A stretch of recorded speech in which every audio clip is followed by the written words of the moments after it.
Hello again, YouTube. The new Ghostbusters movie.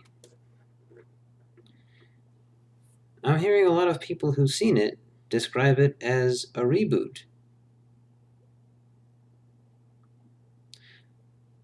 But this surprises me because the trailers paint it as a sequel.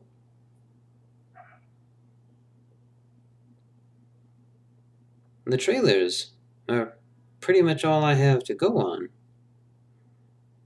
The trailers start out with a reference to the original. I'm paraphrasing here, but according to the trailers, 30 years ago, a paranormal crisis threatened New York City. 4 scientists rose to confront it. Right there, I'm thinking, no. One of them was not a scientist. Winston was not a scientist. I'm sure he would be flattered by the promotion, but at the time, he was not a scientist.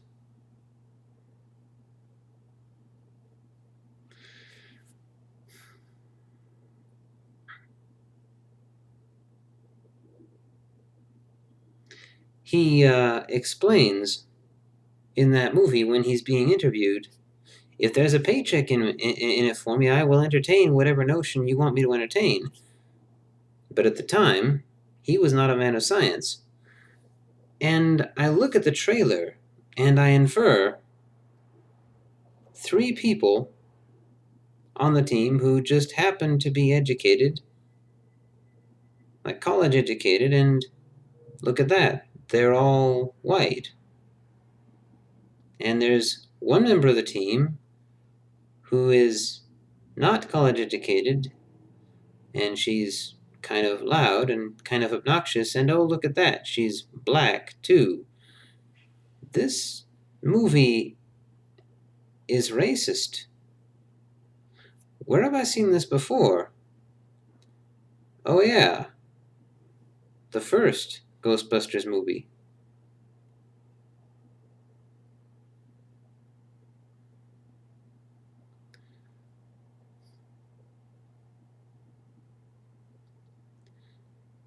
And this is only one type of racism I've found in the movie. It's based in New York City.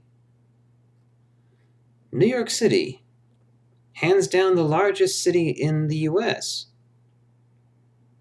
Not just that, though, the most cosmopolitan as well. Go to New York City and swing a cat, and you will hit 3 educated minorities, one of whom is going to waste no time proceeding to lecture you about the ethical hazards of swinging a cat. And 2 of those educated minorities will not be black. How come in video after video after video, I'm the only one spotting this? Because it can't be that hard to see.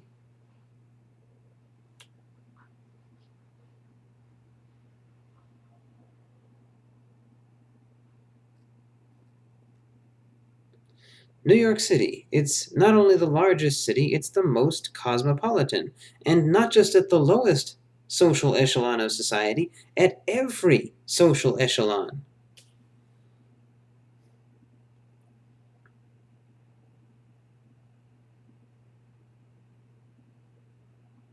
I mean, I gave it some thought the first time I saw this trailer.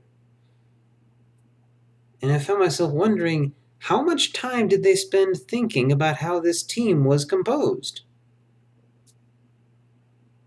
I mean, you've got a black woman on the team. Of course, that's a good thing, but does she have to be the only one member of the team who's not educated? You got a physicist on the team. That's a great idea, but is there a reason she can't be black? You've got an engineer on the team. You can pick her out from the gadgets she's always designing. How about you make her Middle Eastern? But not just casually Middle Eastern. emphasize the fact that she's Middle Eastern. In her introductory scene, have her on the phone to someone back home speaking in Urdu, not Arabic, Urdu. Urdu is a language that absolutely exists and is absolutely established, and given the diversity of New York City, is probably spoken somewhere. But the rest of this country is so backwards and ignorant that someone is going to have a total shitstorm about this terrorist planning a jihad and designing the gadgets she will need. And that kind of controversy is the main principle of publicity. And the two remaining members of the team, I don't know what their expertise needs to be, but we can figure that out. And in the meantime, I say make them both Native American, but from different tribes, because that's a comfortable illusion we seem to have this tendency to slip into in this country, that the Native Americans were this single, unified, monolithic group in this country, which is, of course, not true.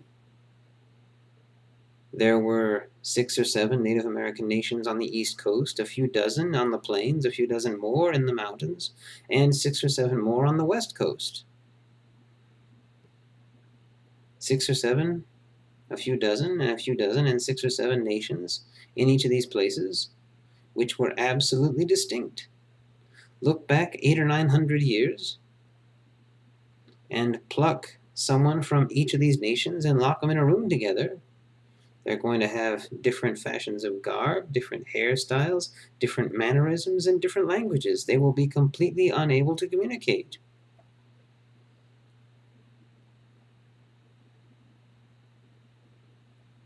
So I say, put these two people on the team from different tribes and emphasize this difference by having them argue about which tribe was better.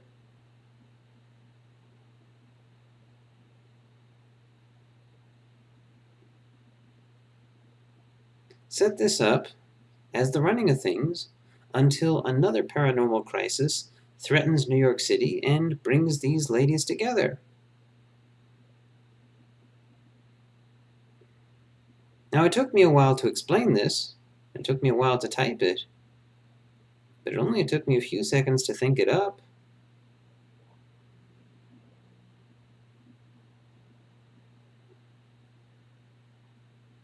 So how much time did they spend thinking about this when they made the movie? I've only read a few books about how to write, but I've been making it a point to avoid making movies because that market is vastly oversaturated. The only way into it is by crowding out someone else.